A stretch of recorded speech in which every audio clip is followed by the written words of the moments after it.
На улицу, начните гулять, займитесь собой, гимнастику сделайте, на себя в зеркало посмотрите, плюньте на это зеркало, изменитесь наконец-таки. Хватит! Что вы хотите от врачей? Чтобы они вместо вас это делали? Врач мне не назначил травы. А что он должен вам назначить? Если вы приходите только на улицу, вы хотите, чтобы в поликлинику прийти. Так что за отношение к своему слушай, Господь вам дал здоровье, Господь вам дал ноги, Господь вам дал мысли, мозг дал.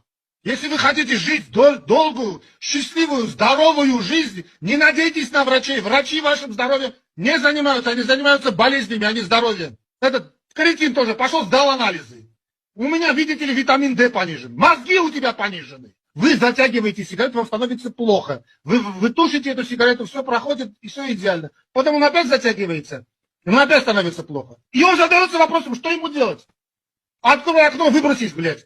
Нахуй ты нужен человечеству? Идиот!